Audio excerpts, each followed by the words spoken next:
All right. I think we're in like multiple locations here. Except I have to figure out which way I need to move to be in the other Instagram video. There we go. Okay. Oh, yours is even tighter than ours. Yeah. Is that? I think it's just because it's trying to do the wide and the. All right. So I'll try to. There we go. I'll move is that better? Does that there work? We go. Nice. Is that good? All right. I feel like we're in multiple locations. Now we have to look at all of these things like, at once. I wish you guys could see like. Here, wait. The hold on. Like what this looks like. It's insane. We can share this picture. Oh, yes. It's a lot of views of us. Good. Hi, Dan. Hi, Mom. Okay. All right. There's lots of people joining. Hey, happy Margarita Monday, Justin. Happy Margarita Monday with a beer. We're having beers. Yes. What are we drinking? It's Wrench Hazy IPA. It's very tasty. Mm-hmm. I'm about a quarter of the way through already because I started drinking early. Yes. After we closed, but before we started this. Sure. After you close. Yeah, that's fine. Before we dive in, some of you may be noticing the shirt I'm wearing. This is our Howl at the Moon shirt. I like it. And the sleeve element, which is Hoka times Fleet Feet, because Hoka's going to be with us. This glows in the dark. Oh, okay. Yeah. Oh, you sounded like a wolf. See what I'm saying there? Well, I'm confused. About? It's funny because this is white and this is yellow. Like this looks like it glows in the dark. So this does not, but this glows like bright green. And then the metal, which is basically the logo, also glows in the dark. That's impressive. Yeah. I like it. Chris made this. So that's really cool. So that's on Sunday, February 1st. So I don't know what you guys are doing then, but you should come to our night. Yeah, we should do. Score this. Yeah. You could score this. It's pretty cool. Okay. Anywho. I like it. Yeah. Very good. And this is the women's hoodie size medium in case anybody's trying to figure out their size. I don't know. Okay. Okay. Can they come in and just try yours on? If you would like to. Okay. Well, I'm taking it home with me tonight because I have a call with Hoka tomorrow. So I wanted to kind of show this is what your dollar. When you start the call, are the lights going to be off? Because I feel like that would show off the glow in the dark thing. I know, but I'm going to be home and I don't know if I can make it dark enough. Wow. All right. I don't know. Anyway, well, that's the thing for later. That was a great talk. Good. Oh my gosh, Beth is on. Beth, are you with Kim? I'm wondering. Elizabeth Boutique. I hope you guys are namasteing yourselves. Oh, they're on the yoga retreat together? Yes. So Kim and Beth went to Costa Rica. Okay. They decided to skip the freezing weather we're having here. Smart choice. Missing the best season of all, both of you. Yes. Yeah. And they are yogaing and relaxing and namasteing. Okay. Except when Kim is texting me. So most of the time. Most of the time. Okay. So, anywho, so I'm super excited because we're going to talk about this topic while Kim is away because Kim does not relate to this. Training?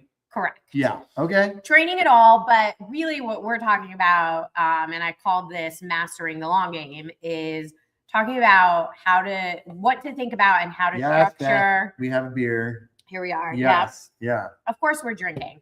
Talking about how to kind of structure a year-long training program towards a goal race. Mm-hmm.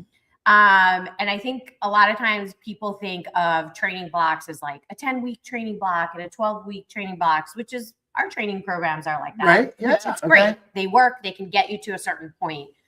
But sometimes you have a bigger goal and it takes more building than just a 10-week or 12-week training block. And so I think we wanted to kind of talk about that. Hi, Pam.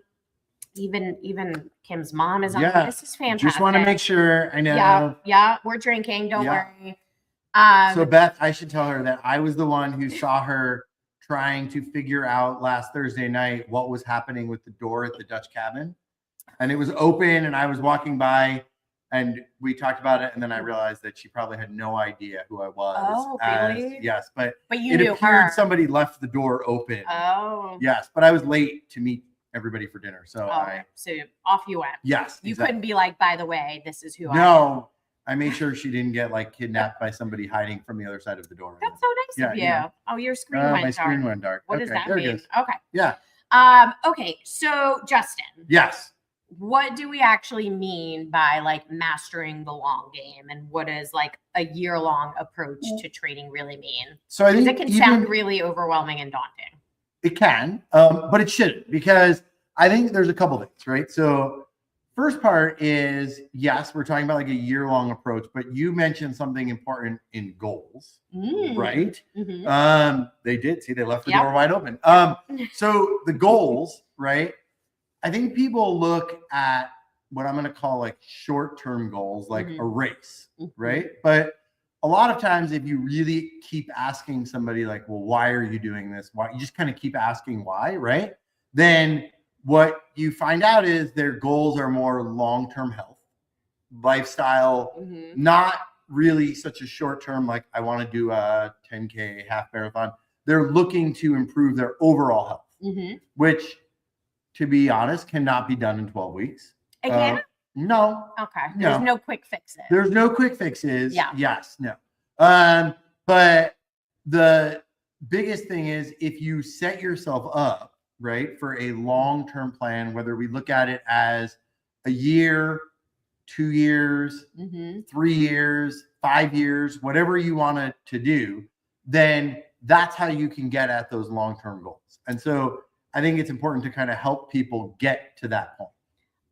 What I liked about what you said is it's like your goal can be to lead a healthy, active life. Yeah. It doesn't have to be like, I want to run X pace for this distance. Well, and I would even counter that not only can your goal be to just lead a healthy and active life, most people who come in initially saying their goal is to run whatever, a 2-hour half marathon, if you really keep questioning them, their actual goal is to be healthy and active and enjoy themselves. Right. And they think that the result of that, or in order to do that, they have to run a certain.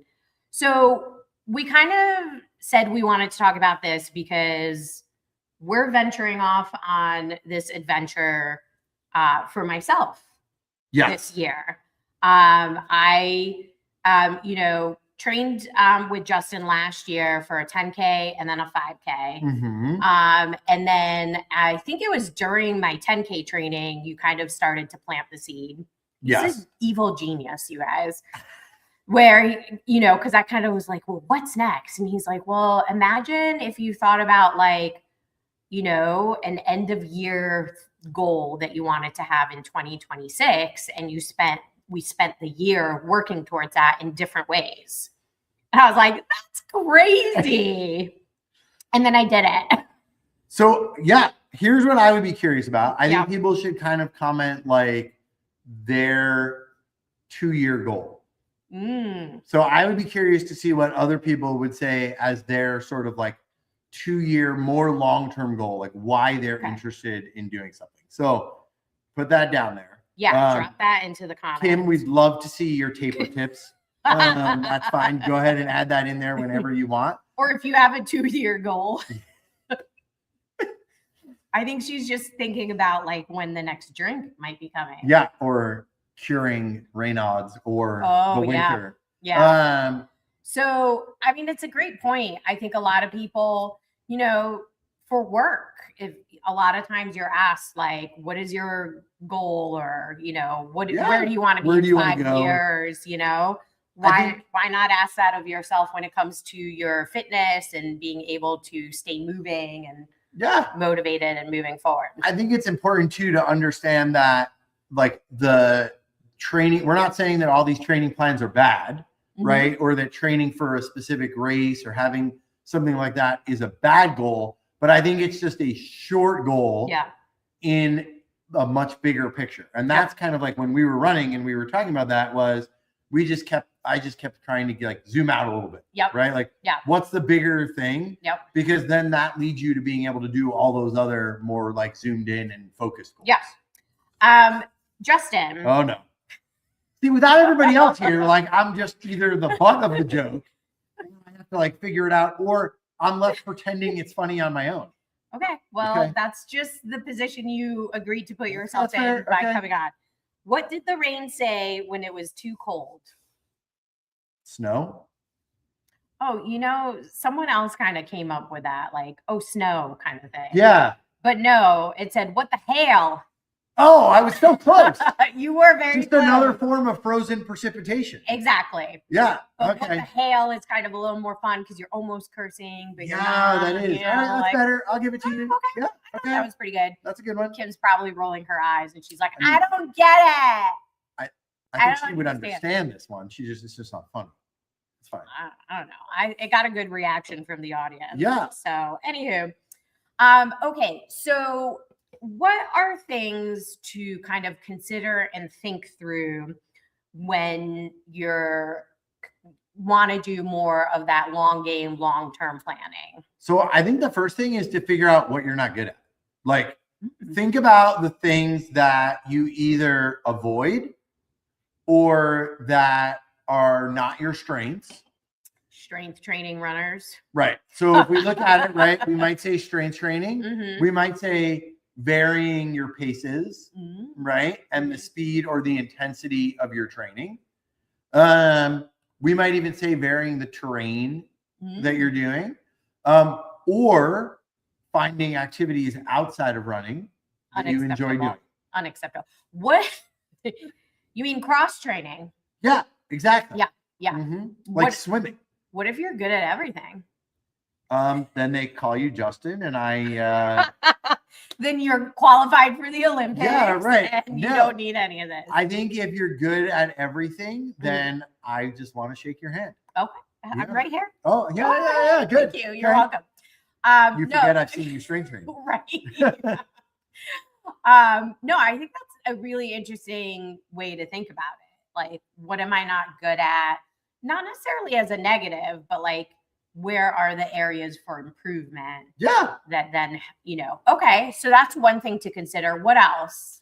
So then the next thing to consider is where you live, I think. So I think everything has like a seasonality to it. Mm-hmm. I think, obviously we're in the beginning of the year, right? You see a lot of people set New Year's resolutions or try to do things around the new year. I usually kind of always feel like this is like the worst time in the world to set goals and things like that, because there's just so much going on. And then especially where we live in the winter, it's hard to kind of get motivated and do things.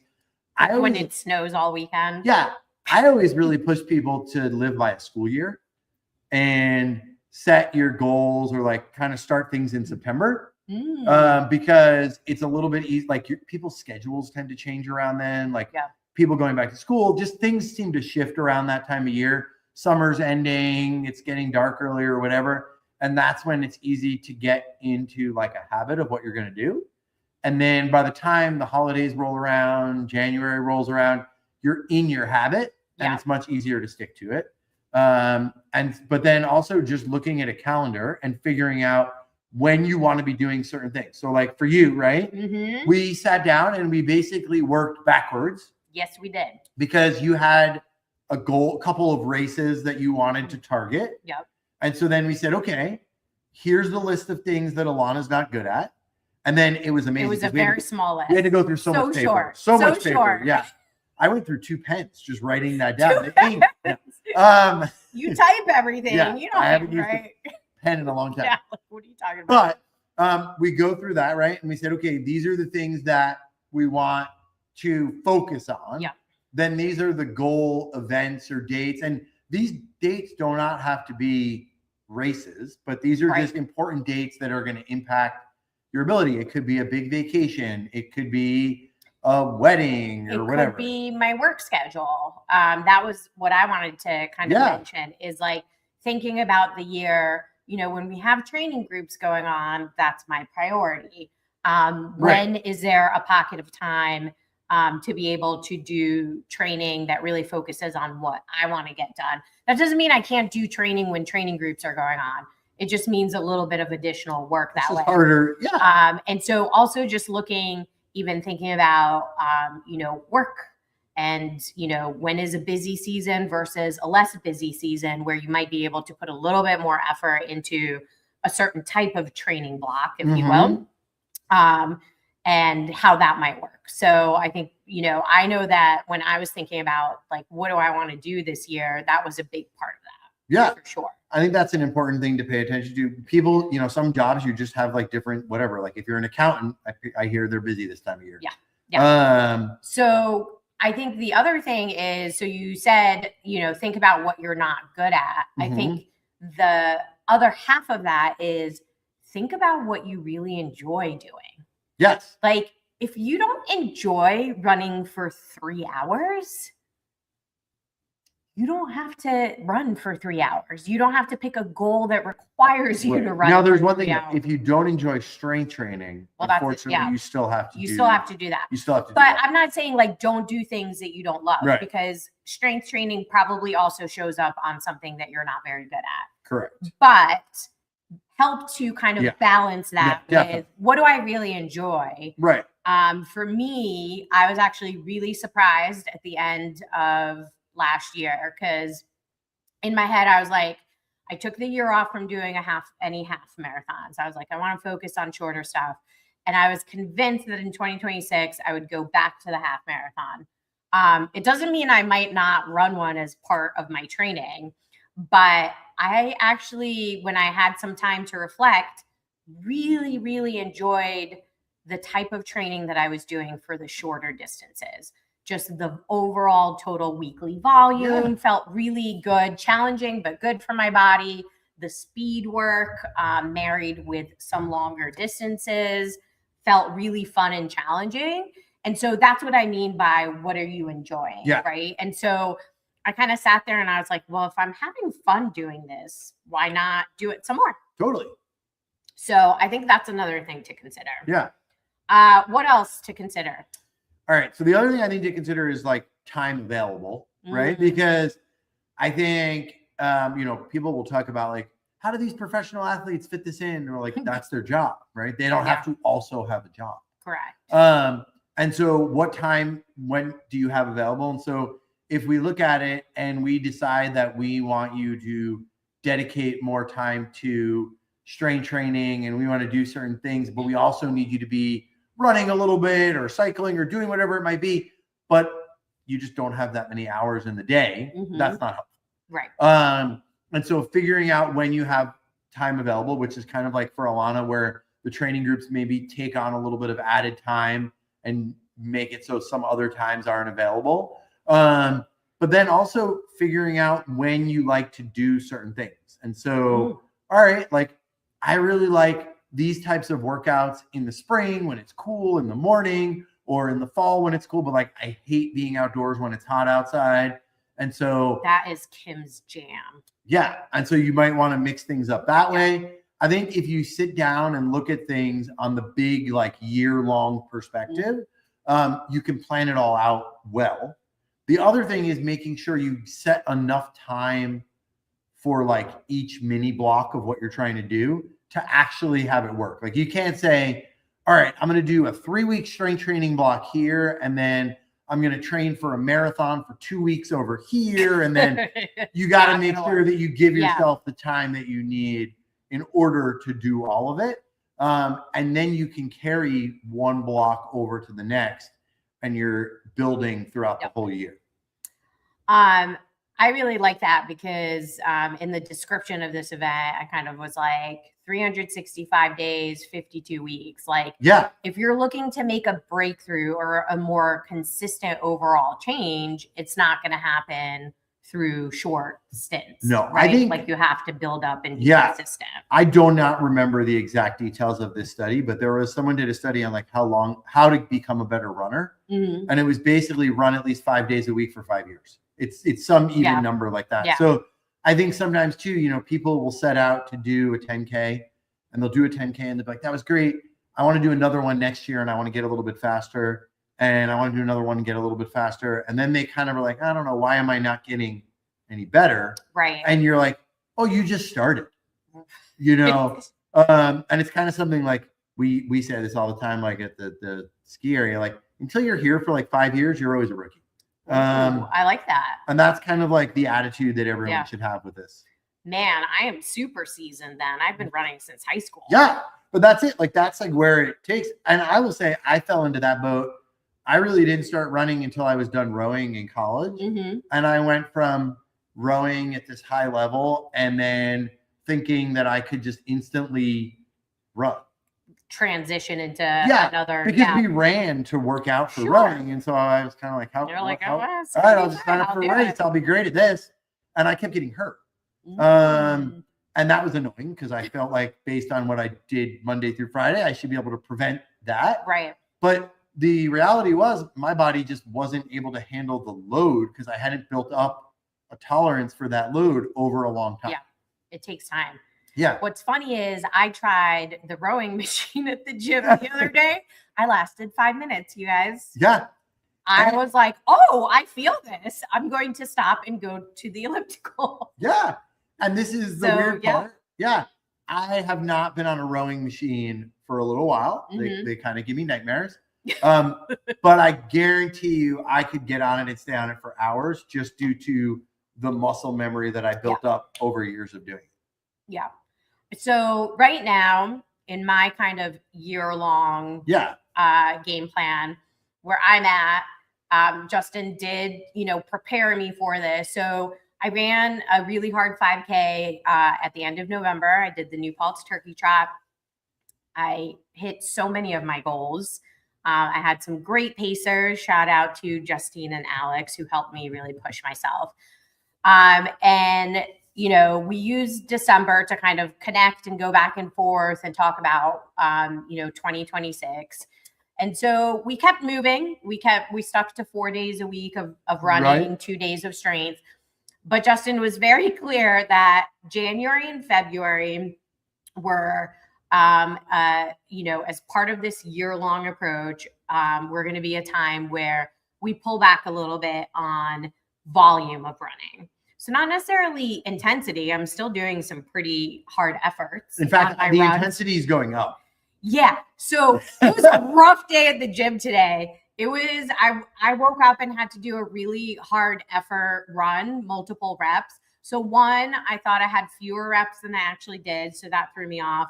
And two, in the middle of my fourth rep, I accidentally hit the emergency stop. Accidentally. And so that was crazy. This is the training equivalent of the dog ate my homework. Yeah, it was bad.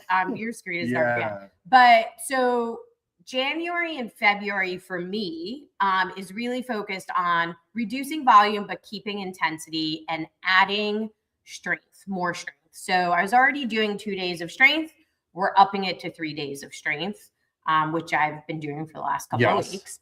And then I kind of have permission to, on a fourth day, do cross training, or at any point, if I want to substitute cross training for a run. So whether it be Nordic skiing, which I love to do, going on an extra long, maybe challenging hike, all of those things count towards what we're trying to do in January and February, which is honestly give my body a little bit of a break from, the pounding of running, but continue to build up strength and maintain some level of fitness through the intensity. Right. Did I get that right? Yeah. So we're trying to build the engine. Yep. Right. And maintain it. And also your body responds really well to like a variety of stimuli. And so as we change that up, then you'll just see your body respond well. And you can tell like people like change, it's like, people like when you change the lighting it's hard at first. Some people resist it at first. So the interesting part is subconsciously everybody likes it. That's interesting. It's consciously not. Yeah. That's that whole like Hawthorne effect thing. That's very deep. Okay, my bad. Deep thoughts. My bad. To undeepen things. Oh boy. What kind of doctor is Dr. Pepper? I don't know, but I feel like this is a good one. A physician. Oh, okay. It's not a good one. It's not a good one. That was a bad one. That's a bad one. But I knew it was going to be a bad one. I would like to apologize to everybody on behalf because now you know how Kim feels. I feel like maybe these should be proofread by like a child. Oh, well, I run them past adults. Should I text him to hate him moving forward? Yeah. Okay. I think it's possible that the adults are just too friendly. You need like a teenager who's just going to be like brutal. Yeah, the adults I run it by also are like, oh, you're my manager, so I better laugh. Oh, yeah. But they do tell me when it sucks. And I'm just like, that's they didn't great. Say that one sucks? Oh, no, they said that one sucks. Oh, okay, and you still read it. Okay. Well, I just want to get anything here. Anyway, now that we've lightened the mood. Yeah. Okay. So, when people think about long-term or long game planning, and I know everybody's building blocks are going to look different. Yep. But when we talk about building blocks and training blocks, can you explain a little bit about what those might look like and what they might include? Well, so we can talk about it based on yours, right? So we want to have a strength block, okay? And then we're going to have a little bit of like a volume block, right? Lots of running. Right. And then maybe back off into another strength block, allow your body to adapt to the volume that you put into it. Because while you're piling on the load, it's hard for your body to make physiological changes. Okay. As you back off of it, right? Then you start to make those physiological changes. Okay. And then you can apply a different stimulus, right? Where you start to look at maybe adding intensity, right? So the volume goes down, the intensity might go up, okay? And maybe the frequency stays the same. So you might be running 4 or 5 days a week, but instead of maybe doing an hour every day during the week and then a 2-hour long run, you might be doing 45 minutes to an hour and then maybe just like an hour and 20-minute long run. Right. But it's a much more physically taxing run while you're doing it. Right. And this is, we can continue now that I've thrown in the Hawthorne effect. We can just be complete nerds with the whole thing. But let's do it. So if you start to look at, there was this long held belief that you wanted to build volume furthest from some of your goal events. Okay. Right. Because that is taxing on your body? No. Or why? Well, hang on. And then you want to build, relax. You want to add intensity as you get closer to the event. Okay. Right. Because you're going to cut back on the volume. So you're just kind of giving yourself a little bit of a break. You're cutting back on the volume. You're going to add intensity because then you're kind of like have more pop, or you're more in that intense mindset closer to the event. And what they've started to find is that it doesn't matter when you do any of it. If it's all part of your cycle, okay, it doesn't matter where in the cycle it falls. Okay. And so the algorithm just doesn't even matter. No, where you do it when doesn't matter. The thing is, and that's why I always build it in based on people's life, like what fits better when and what you like. And so some people just do not like intensity near a race. Like that affects them more than other people. Some people don't like volume as you get into it. They feel like they start to break down. But it also then lets you really adjust in real time. So you can be like, okay, we're in a volume phase and you can see all the data on the back end. How is recovery going? What are the notes about how they're feeling, etc. And you can say, you know what, like, I don't want you to move into an intensity phase just yet. I want to plug something else in because, and it sounds like that gives you the flexibility as a coach to be able to really adjust in real time, which is great. Yeah, you can move it around and you can do it in different ways and you can see what is working for them and how they're doing, and then build off of that. But it does help to have, like, we built out a year long, like, hey, this is what we want it to look like. But if we start throwing in volume and all of a sudden we can see like, hey, you're having trouble getting to sleep at night, you're not recovering well, then we know that we can start to adjust pretty quickly. We don't have to be like, no, we got to push for this because by the way, no one yet has shared their 1 or 2 year goals. So apparently nobody watching has any goals. Yeah, I don't know. What are do you have a 2-year goal? 1 year, 2 year that you're willing to share? I have really just enjoyed training and not focusing on like a specific race. Okay. I have enjoyed like introducing other people into events that they haven't done before. He's talking about his ski patrol buddies, you guys. And so basically since last year, these people who have never done running events have now done a half marathon, a full marathon. You guys are training for a triathlon. They did a half Ironman last year. Oh, they did a half Iron. Yeah. Like, this is the bad influence that Justin is. And so we're looking at Lake Placid 2027. No. Yeah. Yeah. Okay. These people are lucky I sell healthy things. But no, honestly, like, I feel like for me, I enjoy going to these things and being part of it and doing this.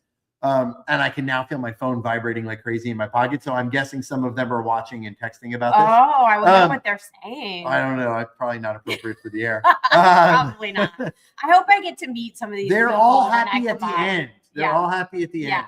There we go. Jared, 50 miles. Jared's 50th. I like it. So Jared is eyeing Dopey 2027 and the full Rock the Ridge in 2027. So I know he signed up for the marathon distance this year at Rock the Ridge, which is really 50 exciting. miles, 50th birthday. Yeah. But what a great, like, that's really great, Jared, because like, how much running do we do on the rail trail, on road? And so Rock the Ridge, Justin, as you said, is really, really different because it's carriage roads. There's tons of elevation.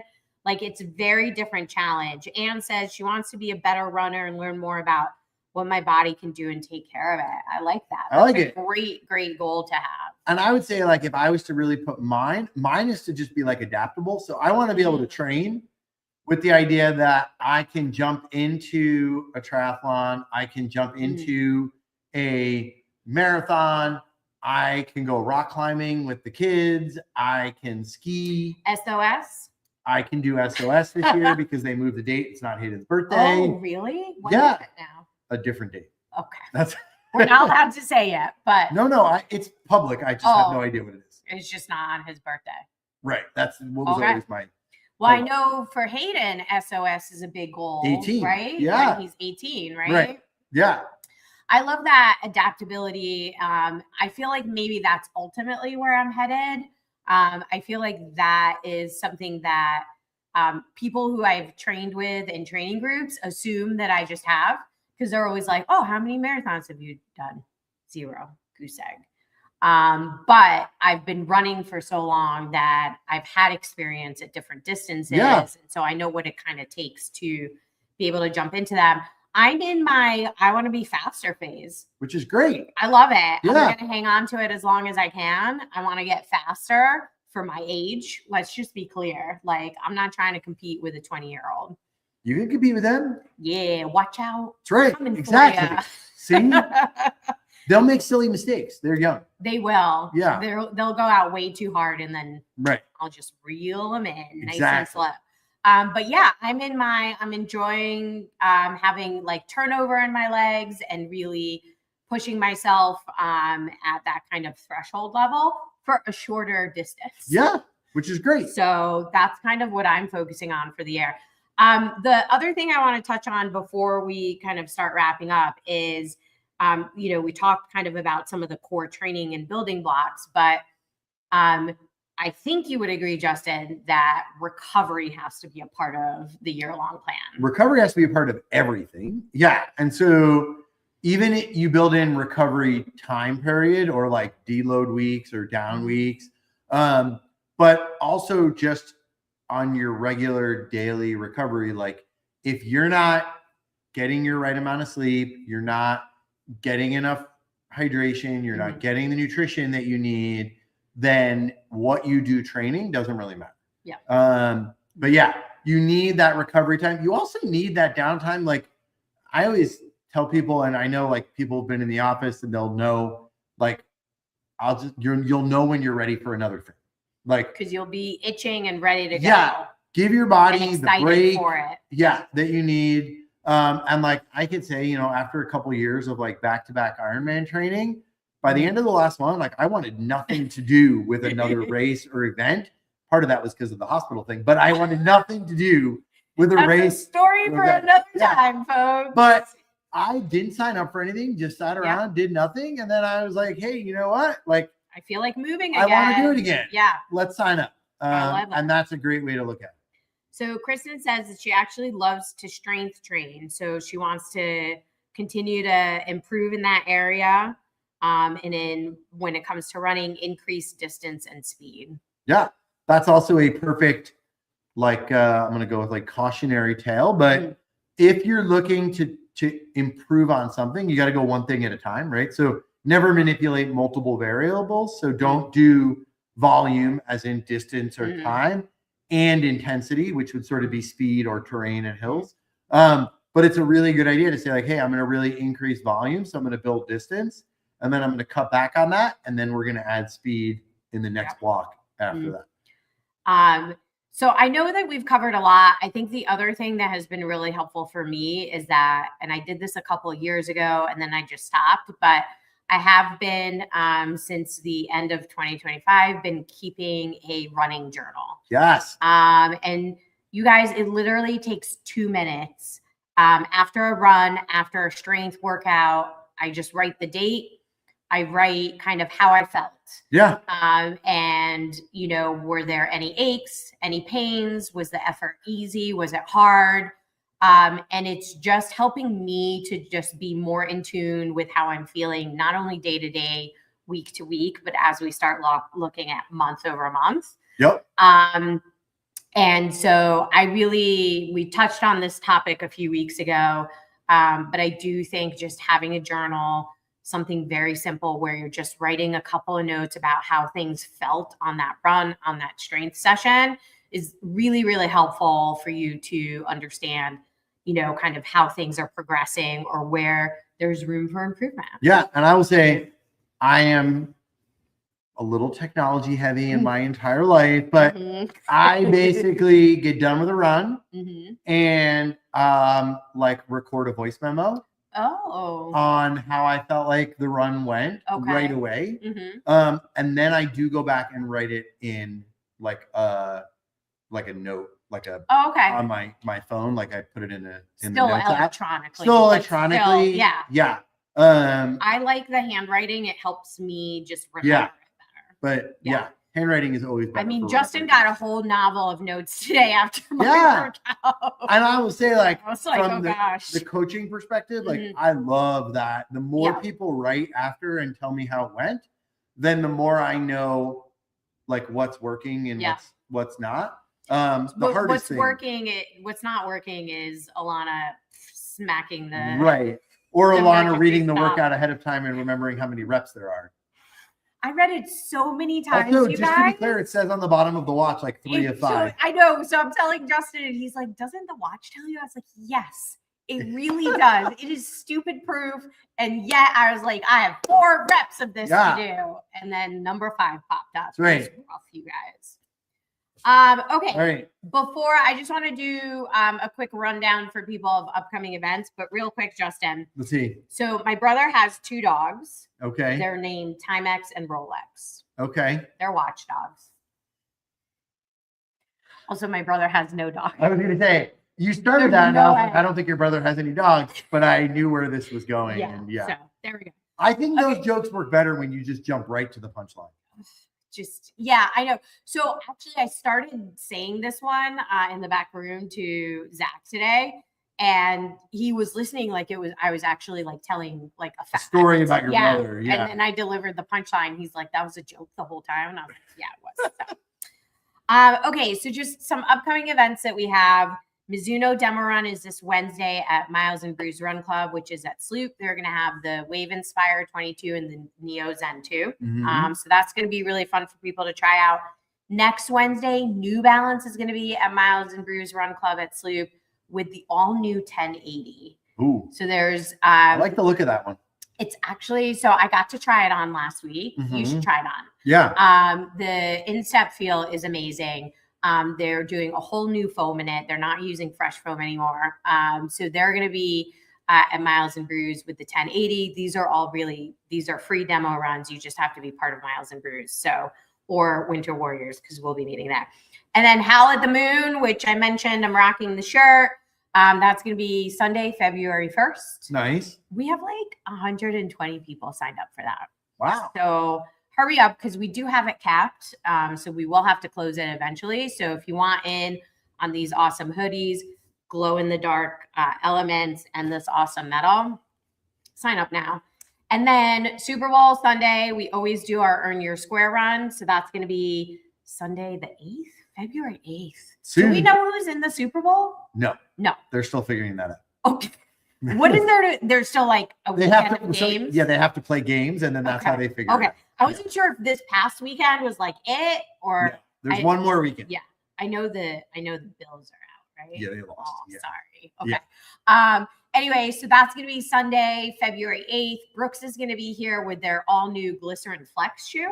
Okay. And then Superfeet is going to be here, and people are going to have a chance to try their Racer Elite. Did I say that right? Yes. Anyway, it's their carbon plated insole, Mm-hmm. which goes in your current shoe. You do not mix that with the Glycerin Flex, but No.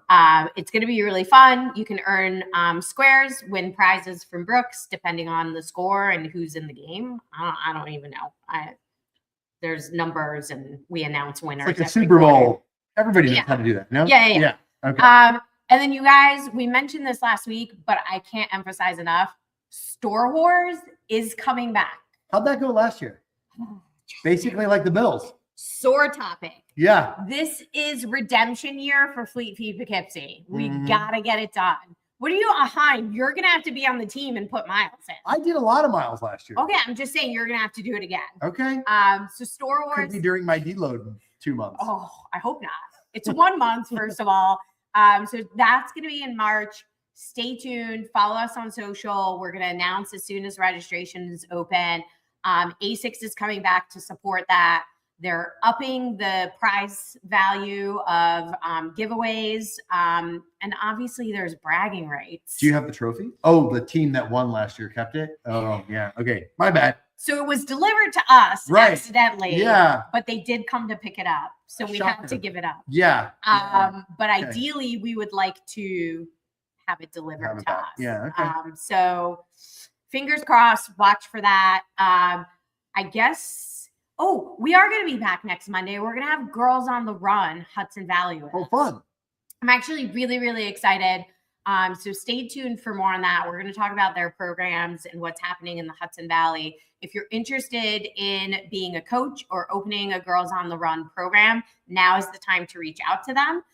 They're going to start registration for girls, I think in February, but we'll talk about that more next week with them. And I don't know. I hope you guys just really enjoyed the conversation, and we got you thinking about maybe a little bit more long-term planning and long-term goals. Even if it's something for 2028, you can always start building now or even in 2027 for that. So throw questions down here. We'll try and answer them. But yeah, have a great night. All right. We're going to turn off our 15,000, I almost said appliances that are on right now. All right. Thanks for tuning in, guys. We'll see you next week. Bye.